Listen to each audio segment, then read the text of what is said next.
하나님이 주신 약속의 땅은 하나님의 보호하심과 인도하심이 이루어지는 축복의 땅입니다. 그렇지만 그럼에도 그 땅은 여전히 불완전하고 죄를 범할 수밖에 없는 인간이 살고 있는 곳이지요. 그렇기 때문에 각종 문제가 발생하기도 하고 여러 가지 죄악들이 벌어지기 마련입니다. 하나님께서는 하나님 나라의 언약 백성들이 가진 이런 한계를 미리 아시죠. 그래서 그 땅에서 축복을 누리며 사는 길을 마련해 주십니다. 그 중에 하나가 바로 오늘 본문에 소개되는 도피성 제도예요.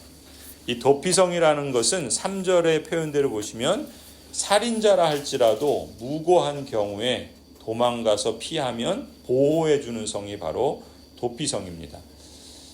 이해를 돕기 위해서 설명을 하자면 도피성은 지금의 각국의 대사관이 있는 대사관이 하는 그런 유사한 역할을 한다고 볼 수 있어요. 가령 탈북한 사람들이나 망명을 하고자 하는 사람이 제3국의 대사관 안으로 들어가면 쫓는 사람들은 더 이상 거기에 들어갈 수가 없습니다. 만약 남의 나라 대사관에 들어가서 체포를 한다거나 발포를 했다고 하면 그건 그 나라 영토를 침범하는 그런 전쟁 행위가 되는 거예요. 그렇기 때문에 외교적으로 엄청난 마찰이 생깁니다. 그러니까 담장 안에만 들어오면 거기는 안전지대가 되는 것이죠. 이 구약시대의 도피성이 말하자면 그런 비슷한 역할을 했던 것으로 볼 수 있어요. 그렇다면 모든 살인자를 무조건 다 보호해 주는가? 그렇지 않죠. 11절을 보시면 그러나 어떤 사람이 그의 이웃을 미워하여서 해치려고 숨었다가 일어나 이웃을 덮쳐서 그 생명에 치명상을 입혀 죽게 하고 이 여러 성읍 가운데 한 곳으로 피신하면 그가 살던 성읍의 장로들이 사람을 보내어 그를 거기에서 붙잡아다가 복수자의 손에 넘겨주어 죽이게 하여야 합니다.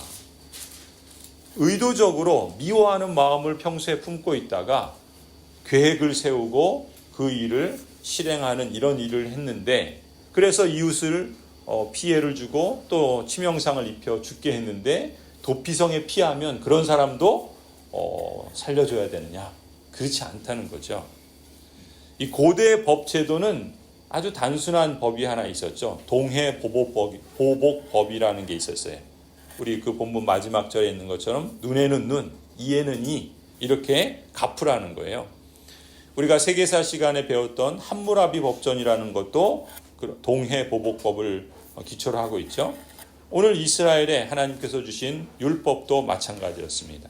그러니까 악의를 갖고 평소에 그렇게 품고 있던 마음을 가지고 계획적으로 사람을 죽인다면 그 사람은 당연히 죽임을 받아야 마땅하다는 거예요.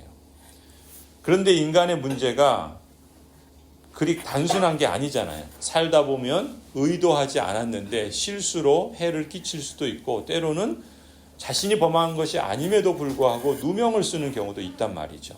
하나님께서는 그런 인간의 상황들을 잘 아셨고 또 하나님의 언약 백성들이 그런 점에서 하나님의 은혜의 복을 누릴 수 있도록 제도를 마련해 주세요. 그래서 4절을 보시면 하나님이 그런 예, 이 도피성에 피했을 때 살려주는 그러한 예를 구체적으로 말씀해 주시죠. 4절에 살인자가 구별된 성읍으로 도피하여 살 수 있는 경우는 다음과 같습니다.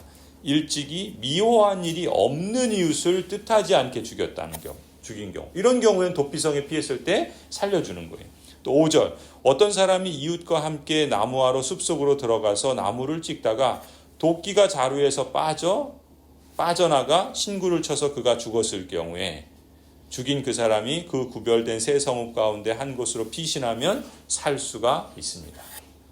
다른 사람을 죽인 살인자라면 비록 그것이 과실치사라 하더라도 어떤 식으로든지 벌을 받아야 마땅하다고 생각하는 게 사람의 생각이죠. 더군다나 죽은 사람의 그 유가족의 입장에서는 어떻겠어요? 이건 뭐 자초지종을 따질 것 없이 그 사람을 죽이고 싶은 그런 복수심이 일어나지 않겠습니까? 그런데 이런 식으로 계속해서 복수를 했다가는 어떻게 되겠어요? 더 큰 불상사가 일어날 수 있겠죠. 그 일이 하나님의 언약 백성들 가운데 일어나면 어떻게 되겠어요? 그것이 하나님의 언약 백성과 그렇지 않은 사람과 뭐가 다르겠습니까? 아무리 젖과 꿀이 흐르는 축복의 땅이라 할지라도 이런 식의 삶은 그 땅을 피의 땅으로 만들고 복수의 땅으로 전락시키겠죠. 결국 하나님의 나라는 아닌 거예요. 그저 사탄만 신바람 나게 하는 일들이 일어나지 않겠습니까? 그래서 6절을 보시면 하나님께서도 이런 마음을 미리 아시고서 이렇게 말씀하신 것이죠. 도피성은 평소에 이웃을 미워한 일이 없는 사람이 실수로 이웃을 죽게 하였을 때 자기의 생명을 구할 수 있는 곳이므로 그곳까지의 거리가 너무 멀면 피살자의 친척이 복수심에 불타서 살인자를 따라가서 죽일 터이니 거리가 너무 멀어서는 안 된다. 그래서 각 성에 그 지파들의 그 지역에 3개의 그런 도피성을 두라 이렇게 말씀하신 거예요. 또 10절도 보세요. 그리하여 주 당신들의 하나님이 당신들에게 유산으로 주신 땅에서는 죄 없는 사람이 살인죄를 지고 죽는 일이 없도록 하여야 합니다. 그러면 살인죄 때문에 당신들이 책임을 지는 일은 없을 것입니다. 여러분, 이 도피성 제도가 오늘날 신자인 우리들에게 주는 의미가 무엇이겠습니까? 이 도피성은 죄사함의 은혜를 가르쳐 주는 것이죠.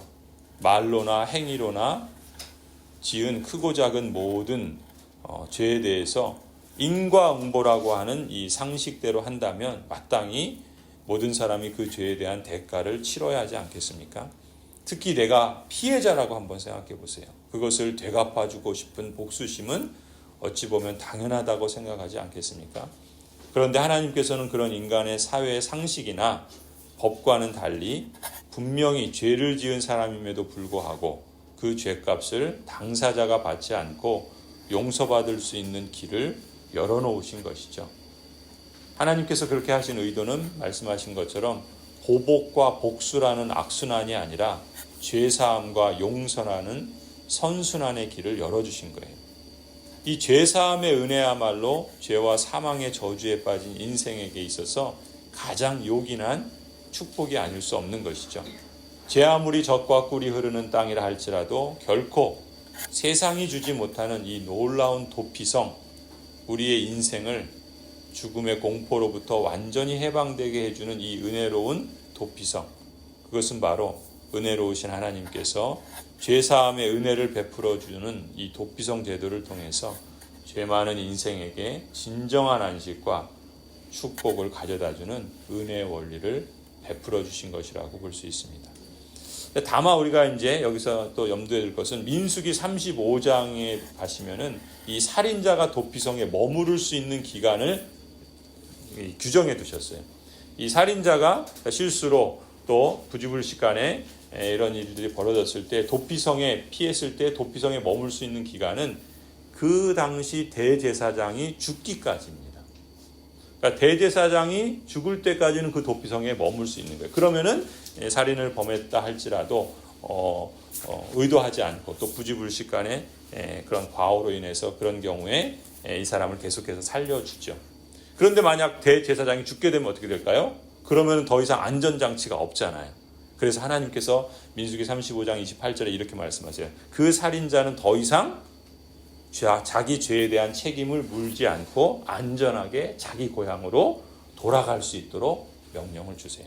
그러니까 말하자면 대제사장이 죽는 시점부터 이제는 도피성에 피하는 것이 아니라 자기 집으로 돌아가서 살아도 죽지 않는 영구 사면의 길을 허락해 주신다는 거예요. 그러니까 이 도피성 제도 그리고 대제사장이 죽은 후에는 이제 영구 사면의 길이 제시되는 이 원리를 모두 성취하고 완성하신 분이 바로 우리 주님 예수 그리스도신 거예요. 그러니까 참되고 영원한 대제사장이 되시는 것이죠. 예수님께서는 친히 우리 죄인들의 도피성이 되어주셨죠. 그뿐만 아니에요. 예수님께서 친히 십자가에서 피 흘려 죽으심으로 이제는 우리가 영구 사면을 받게 된 거예요. 이 놀라운 은혜를 하나님께서 예수 그리스도를 통해서 이루어 주셨고 그 예표를 이 도피성 제도를 통해서 보여주신 거예요. 도피성 제도와 대제사장의 원리를 통해서 하나님께서 베푸시는 놀라운 대속의 진리를 우리에게 말씀해 주시는 것이죠. 여러분, 우리 인생에게 있어서 진정한 피난처와 도피성은 무엇이겠습니까? 죄짐에 눌려서 사는 사람들, 양심의 고통에 괴로운 사람들, 또 죽음의 공포에 사로잡혀 사는 사람들의 그 마음과 그 심령을 진정 평안하게 감싸줄 수 있는 진정한 안식처는 과연 어디 있겠어요? 술집에서, 노래방에서 진정한 평안을 줄 수 있겠습니까? 아름다운 휴양지나 큰 집에 산다고 그게 진정한 안식을 제공해 주겠습니까? 어림도 없죠. 잠시 잠깐 그럴지는 모르겠지만 이것이 진정한 평안을 줄 수 없고 또한 영원한 안식을 제공해 줄 수 없습니다. 사람을 이 죄의 짐과 이 사망의 공포로부터 벗어나게 해줄 수 있는 진정한 도피성은 오직 예수 그리스도 안에서만 찾을 수 있다. 이것이 우리의 믿음이고 우리의 신앙 고백이며 또 하나님께서 말씀을 통해서 우리에게 약속하신 진리라 믿습니다. 죄사함이 없이는 인생에게 진정한 평안과 안식은 없습니다. 그래서 히브리서 4장에 보시면 그러나 우리에게는 하늘에 올라가신 위대한 대제사장이신 하나님의 아들 예수가 계십니다. 그러므로 우리의 신앙 고백을 굳게 지킵시다. 우리의 대제사장은 우리의 연약함을 동정하지 못하는 분이 아닙니다. 그는 모든 점에서 우리와 마찬가지로 시험을 받으셨지만 죄는 없으십니다. 그러므로 우리는 담대하게 은혜의 보좌로 나아갑시다. 그리하여 우리가 자비를 받고 은혜를 입어서 제때에 주시는 도움을 받도록 합시다. 성도 여러분, 인생이 무거운 죄의 짐으로 괴로울 때가 있습니다. 또 죽음의 고통이 인생을 짓누를 때가 있습니다. 그럴 때일수록 우리가 신앙 고백을 굳게 지켜야 할 줄로 믿습니다. 우리가 사도신경을 암송하고 또 니케아 신경을 고백하는 것은 바로 이러한 죄의 짐과 인생의 그 고통과 죽음의 두려움으로부터 우리를 하나님께서 지켜주심을 확인하는 그 자리인 것이죠. 또한 죄사함의 도피성이 되어주시는 우리 주님께로 그때마다 즉시 달려가시기 바랍니다. 예수 그리스도를 힘입어서 은혜의 보좌 앞으로 담대히 나아가시기 바랍니다. 그래서 여러분 모두가 긍휼하심을 받고 때를 따라 돕는 은혜로 새롭고 온전하게 일어나시기를 간절히 축원합니다.